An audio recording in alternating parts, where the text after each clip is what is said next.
مولانا طارق جمیل صاحب کی جانب سے اسلامی نظریاتی کونسل کا فتویٰ غلط قرار دیا گیا۔ السلام علیکم ناظرین، میں ہوں آپ کا ہوسٹ امجد گل اور آپ دیکھ رہے ہیں آپ کا اپنا پلیٹ فارم HRTV۔ جو سب سے پہلی خبر ہے اسلامی نظریاتی کونسل کی جانب سے جو ایک فتویٰ سامنے آیا تھا کہ وی پین کا استعمال غیر شرعی ہے، اس کے مولانا طارق جمیل صاحب کا رسپانس سامنے آیا ہے کہ مجھے نہیں پتا کہ اسلامی نظریاتی کونسل میں کون کون سے علماء بیٹھے ہوئے ہیں، لیکن یہ فتویٰ غلط ہے۔ اس سے آپ یہ اندازہ لگا سکتے ہیں کہ اس وقت ہمارے ملک پاکستان میں اسلام بھی برائے فروخت ہے۔ اس کے ساتھ ساتھ 9 مئی کے جو ایک بیانیہ تھا، لگتا یہ ہے کہ اب وہ وڑنے والا ہے۔ جیسے آج عمران خان صاحب کو 4 مقدمات میں ضمانت ملی ہے، جج نے پولیس والوں کو آڑے ہاتھوں لیا ہے۔ پولیس والوں کا جو ایک ریکارڈ تھا یہی تھا کہ عمران خان صاحب نے اپنی گرفتاری سے پہلی یہ پلاننگ کی تھی کہ اگر مجھے گرفتار کیا گیا تو میں نے اپنے کارکنان کو یہ ہدایت کی ہے کہ آپ نے فلاں جگہ پہ احتجاج کرنا ہے، لیکن بقول جج نے اپنے فیصلے میں یہ لکھا ہے کہ اگر پولیس والے کو ان پلاننگ کا پہلے سے پتا تھا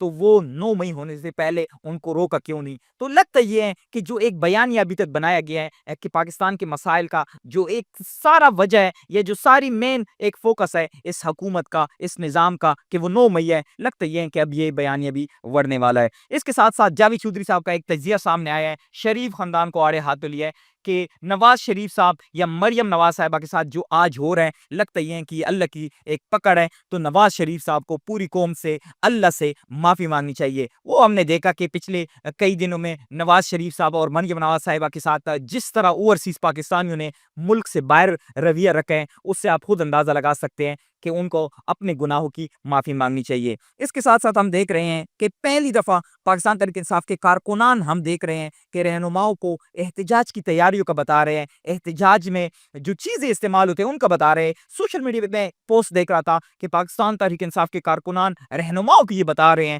کہ اس دفعہ کے احتجاج میں ہمیں اپنے ساتھ چھتریاں لے کے آنی چاہیے، برساتیاں لے کے آنے چاہیے، ہمیں ڈرائی فروٹ لے کے آنے چاہیے۔ تو اس سے آپ اندازہ لگا سکتے ہیں کہ پاکستان تحریک انصاف کے کارکنان جو پچھلے 2-2.5 سال سے مار کھا رہے ہیں، اب وہ کتنا تیار ہوئے ہیں اور وہ کس طرح کی تیاری کر رہے ہیں اس احتجاج کو لے کے۔ اس کے ساتھ ساتھ اس احتجاج میں آپ کہہ سکتے ہیں کہ اس دفعہ پہلی دفعہ پنجاب کے لوگوں کا بھی امتحان ہے۔ اب تک جتنی بھی احتجاج ہوئے وہ ہم نے دیکھا ہے کہ کیپی سے لوگ آتے ہیں، کیپی کا ایک قافلہ ہوتا ہے جو وہاں پہ لوگ آتے ہیں اور احتجاج کرتے ہیں، لیکن اس دفعہ جو تیاریاں ہو رہی ہیں، جس طرح کل پنجاب کی پوری لیڈرشپ کے پی سیم ہاؤس میں اکٹھے ہوئی ہے، لگتا یہ ہے کہ اس دفعہ یہ پنجاب کے لوگوں کا ایک امتحان ہے۔ جس طرح پنجاب کے لوگ 8 فروری کو نکلے تھے اور عمران خان صاحب پہ ایک اعتماد کا اظہار کیا تھا، لیکن اب یہ احتجاج، اس دفعہ کا جو احتجاج ہے، لگتا یہ ہے کہ یہ اگر کامیاب ہونا بھی ہے تو اس کے لیے پنجاب کو لازمی نکلنا ہوگا۔ اس کے ساتھ ساتھ ہم دیکھ رہے ہیں کہ 126 دن کا جو دھرنا دیا گیا تھا، عمران خان صاحب نے کبھی بھی ہار نہیں مانی جب تک یا جب بھی اس نے احتجاج کی کال دی ہے، جب تک اس کو وہ رزلٹ نہیں ملتا، عمران خان صاحب نے کبھی ہار نہیں مانی۔ وہ 126 دن کا دھرنا ہو، جہاں پہ پھر ایک کمیشن بنا اور 4 حلقوں کی جو ایک بات تھی، جب تک اس پہ وہ کمیشن بنا، اس کا رزلٹ ظاہر سی بات ہے جو ہمارا سسٹم ہے اس ملک کا، وہ رزلٹ آپ نہ بھی لے سکو، لیکن عمران خان کا جو ایک نظریہ تھا، عمران خان کا جو ایک دیوان تھا، وہ اس نے پورا کر کے دکھایا۔ اس کے بعد پھر پاناما کو آپ دیکھیں، عمران خان صاحب چین سے نہیں بیٹھے جب تک پاناما پہ اس نے ایک کمیشن نہیں بنا کے دیا اس پورے پاکستانی قوم کو۔ اس کا بھی رزلٹ ہمارے سامنے ہے، لیکن عمران خان صاحب نے اس احتجاج کی جو ایک ڈیمانڈ تھی وہ اپنا پورا کر کے دکھایا۔ اور اب کے بار جب سے عمران خان صاحب کی حکومت گری ہے، عمران خان صاحب احتجاج کی کال بار بار دے رہے ہیں، پاکستانی قوم سے درخواست کر رہے ہیں۔ لگتا یہ کہ عمران خان صاحب نے اس احتجاج سے بھی جب تک اپنی مرضی کا رزلٹ نہ نکالے، جب تک اس کی ڈیمانڈ نہ پوری ہو، عمران خان صاحب نے چین سے نہیں بیٹھنا۔ اس کے ساتھ ساتھ نیب کا ایک اعتراف جرم سامنے آیا ہے۔ نیب نے یہ اعتراف کیا ہے کہ عمران خان صاحب کو جو پچھلے 1 سال میں جیل میں رکھا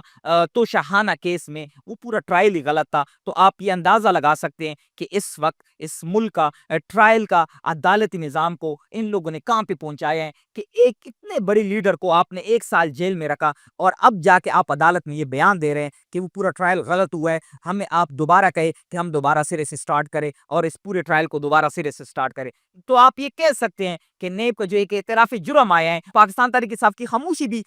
سمجھ سے باہر ہے کہ اتنی بڑے اعتراف جرم کے بعد بھی پاکستان تحریک انصاف سامنے نہیں آئی اور کوئی پریس کانفرنس سامنے نہیں آیا۔ اس کے ساتھ ساتھ پاکستان تحریک انصاف نے جو احتجاج کی کال دی ہے، احتجاج آخری حل ہوتا ہے، آخری راستہ ہوتا ہے۔ آپ احتجاج تب کرتے ہیں جب آپ کو پارلیمنٹ پہ بھروسہ نہ ہو، آپ کو پارلیمنٹ پہ اعتماد نہ ہو، آپ کو عدلیہ پہ اعتماد نہ ہو۔ اس وقت پاکستانی قوم کو نہ عدلیہ پہ اعتبار ہے نہ پارلیمنٹ پہ اعتبار ہے۔ اب تک کے لیے اتنا ہی، والسلام۔